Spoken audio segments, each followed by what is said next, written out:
Özellikle bu son zamanlarda icra edilen dolandırıcılık eylemi Türk Ceza Kanunu'nun 158. maddesine giren bir dolandırıcılık eylemi.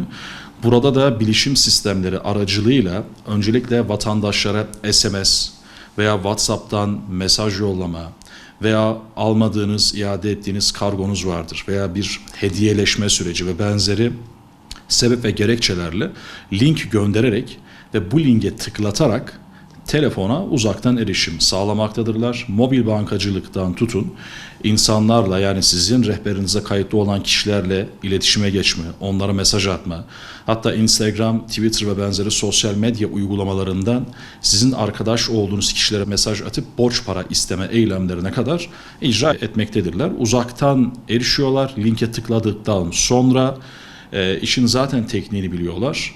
Ve orada aslında telefonu ele geçirildiğini sadece siz biliyorsunuz. Arkadaşlarınız, telefonunuza kayıtlı olan kişiler bilmiyorlar. Onlara bir şekilde ulaşıp onlardan sizin adınıza para talep ederek bu eylemi gerçekleştirmiş oluyorlar. WhatsApp üzerinden ya kendisini sizin yerinize koyup arkadaşlarınızdan borç para istiyor veyahut da sizin telefonunuzu ele geçirdikten sonra herkese link atıp linke tıklamanızı istiyor. Mesela işte şikayet var.com'da adınıza şikayet var.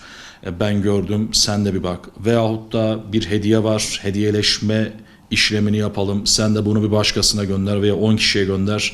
Bu şekilde bir hediye sirkülasyonu oluşturalım diye gönderilen mesajlaşmalar var. Linke tıklamış olduğunuz an ciddi manada mağduriyet yaşayabilirsiniz. Buradaki dolandırıcılık tabii ki bilişim sistemlerinin kullanılması vasıtasıyla. Çünkü bunlar bir takım teknik işlemler olduğundan dolayı bilişim sistemlerinin kullanılması vasıtasıyla icra edilen nitelikli dolandırıcılık eylemini oluşturmakta. Bunun da zaten cezası 3 yıldan 10 yıla ama F bendine giren bilişim sistemlerinin kullanılması suretiyle dolandırıcılık eylemi olduğundan dolayı alt sınırı 4 yıldan başlamakta. Bununla birlikte elde edilen menfaat neyse dolandırıcıların onun 2 katından az olmamak üzere adli para cezasına da hükmedilmektedir. Telefondaki mobil bankacılıktan tutun da telefonun kendi işleyişinin ele geçirilmesini vatandaş haberdar olur. Ama sosyal medya hesabına eğer ki vatandaş giremiyorsa, aniden kendisi dışarı atılıp tekrardan giriş yapması isteniliyorsa, şifresini ve bilgilerini girdiği halde sosyal medya hesabına erişim sağlayamıyorsa %99 hesabı çalınmıştır. Orada derhal hemen hesabını askıya aldığını veya bir başka sosyal medya hesabından veya WhatsApp durumundan çalındığını bildirip adli mercilere müracaat etmesi gerekmektedir. Son zamanlara doğru artık sürekli yenilenen bir takım dolandırıcılık eylemlerle karşı karşıya kalmaktayız. Özellikle son zamanlarda doğru bazı vakalarda denk gelmiş olduğumuz husus şu: telefon kararıyor, şarjınız azalmış gibi görünüyor ama esasında böyle bir durum söz konusu değil ve telefonla arama yapmaya çalıştığınız zaman telefonla arama da yapamıyorsunuz. Kuvvetle muhtemel telefonunuz uzaktan erişimle dolandırıcıların suç eylemi içerisine girmiştir. Onu size aktarmış olalım. Bu tür durumlarda direkt ya hattınızı iptal etmeniz lazım veyahut da adli mercilere hızlıca müracaat edip bilişim sistemi kullanılmak suretiyle elde edilen suçlara yönelik emniyetin ilgili biriminin harekete geçirilmesini sağlamanız gerekiyor. Bu son zamanlarda nadir de olsa denk gelmiş olduğumuz bir olay. Artık hiç anlamadığınız zaman bile telefonunuz bu şekilde ele geçirilmekte.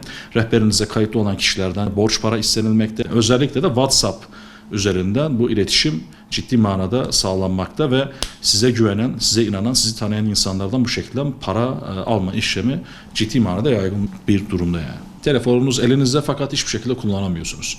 Böyle bir durumda derhal ilgili mercilere müracaat etmeniz gerekiyor. Telefon dolandırıcılığında özellikle son yıllarda ciddi manada bir artış var. Yani istatistiki veriler bize bu eylemlerin ciddi manada arttığını ve mağdurların da arttığını göstermekte. Defalarca kez uyarmaktayız.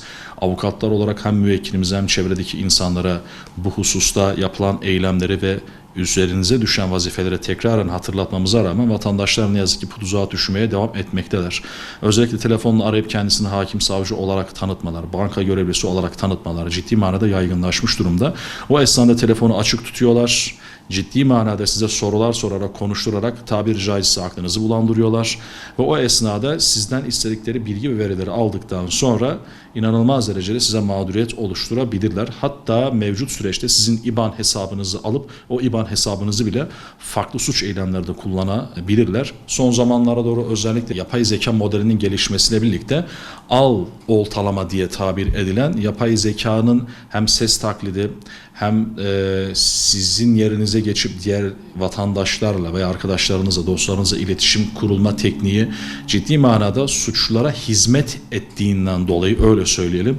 Yapay zeka kullanılarak da bu eylemler icra edilmekte ve sesinizin, mesajınızın ayırt edilmesi bu anlamda zor olmakta. Lütfen bunlara dikkat edelim. Hiçbir şekilde size telefonla irtibata geçenlere cevap vermeyin. Direkt adli mercilere müracaat edin. Bir şekilde dolandırıcılar sizinle irtibata geçtiler. Bütün uyarılara rağmen o anlık bir boşluğunuza denk geldi ve parayı gönderdiniz. Derhal Cumhuriyet Başsavcılığına suç duyurusunda bulunacaksınız. Ödemiş olduğunuz para dekontunu, kimle iletişime geçtiyseniz o iletişim verilerini, telefon numarası olabilir, sosyal medya uygulaması olabilir, onların IP adreslerine kadar ulaşılabilmesi için Cumhuriyet Başsavcılıklarına suç duyurusu dilekçesiyle ekine sunmuş olmanız lazım. Başsavcılık direkt ilgili kolluk marifeti ile mevcut sürecin araştırılması, maddi vakanın aydınlatılması için gerekli işlemleri ivedi olarak başlatacaktır. Zaten çok yoğun bir şekilde bu eylemler savcılık birimlerinde, mahkemelerde de dosyalarda fazlaca olduğundan dolayı artık adli makamlarda tecrübe kazanmış durumda. Hızlıca yargılamalar yapılmakta ve ciddi manada hapis cezaları çıkmakta şahıslara. Ama ne yazık ki bu eylemi icra edenlerin çoğu yurt dışında da olduğundan dolayı yakalanmaları ve infazın gerçekleşmesi zor olabilir. Ama en azından irtibata geçmiş olduğunuz şahıslar kimse bunlar hakkında suç duyurusunda bulunduğunuz zaman belki hesap sahibi veya iştirak eden diğer kişiler varsa bunlara ulaşılabiliyorsa zarar karşılama yoluna giderlerse çünkü kendileri açısından ceza indirimi olacaktır.